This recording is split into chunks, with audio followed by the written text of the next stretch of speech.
There's just no more room to dance around here.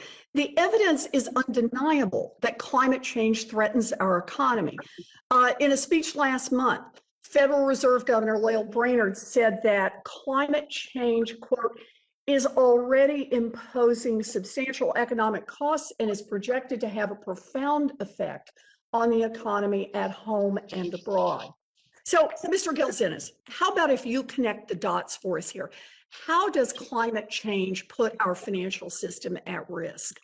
Yes, thank you for the question, Senator. So the physical effects of climate change could devalue a range of real assets and financial assets, including commercial and residential real estate, corporate bonds and loans in certain sectors and geographies, municipal debt, commodities, and the derivatives tied to those instruments. Then in addition, the inevitable low carbon transition could severely impair the value of financial instruments tied to carbon intensive sectors. And both of these types of risks have not only micro-prudential implications for individual institutions, but also pose a broader systemic threat, just given the magnitude of the risk, the types of firms exposed, and the potential speed with which these losses could materialize. Right. Thank you. These risks are real, and they affect the safety and the soundness of our financial system. The Federal Reserve currently supervises some of the country's largest banks, including the banks that have been designated as too big to fail. So, Mr. Gelzinis, if the health of one or more of these banks was at risk due to climate change, would the Federal Reserve be stepping outside its mandate or expanding its mission if it treated climate change the same way it treats other risks to the financial system? Absolutely not, Senator. It's squarely within their mandate.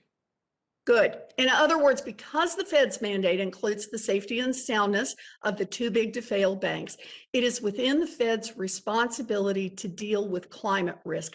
And by ignoring climate risk, the Fed and other banking agencies are allowing politics rather than science to determine the course of their action. Is that a fair statement, Mr. Gelzinis?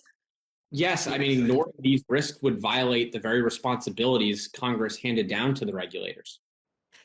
And the biggest banks seem to realize what's happening. So they've started to brag about how great they've been doing to solve this problem all on their own.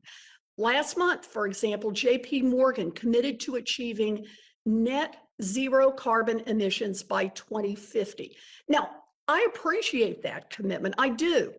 But we also know that JP Morgan has financed close to $270 billion in fossil fuel projects since 2016 and has yet to announce any clear steps as to how it will wind down its significant participation in oil and gas drilling, in fracking, and in other contributions to climate change.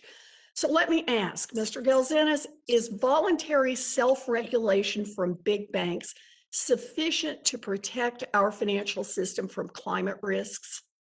So, Senator, when you were warning about a potential housing crash in the early 2000s, financial regulators and Wall Street executives at the time hailed the merits of self-regulation and cast aside the warnings of, quote, alarmists, since bank risk models and decision-making was so advanced that crises, really were a thing of the past. Then the predictable catastrophe struck, and it wasn't those banks that caused the crash or regulators who were asleep at the wheel who suffered the consequences. It was communities across the country and the government that picked up the tab. So financial firms simply don't have the incentive to self-insure against these risks, particularly against the worst outcomes, partly because of their near-term focus on quarterly profits, and partly because they don't bear the full costs of the risks that their activities are placing on the system. So I guess my fear is that, similar to 2008, while the music is playing, financial firms will get up and dance. While they can still make short-term profits, they'll continue to over-engage in climate risky activities until catastrophe strikes yet again, and we relearn the painful lesson of self-regulation. So anyway, that's just why I think it's so vital for financial regulators to step in here and ensure the financial system is resilient. Right. And it is a powerful reminder of this analogy. We need to take seriously the threat that climate change presents to our financial system. And that means using our regulatory tools to mitigate that threat. And every day that the Fed and other regulators refuse to do their jobs and ignore these risks, they put both our planet and our economy at risk.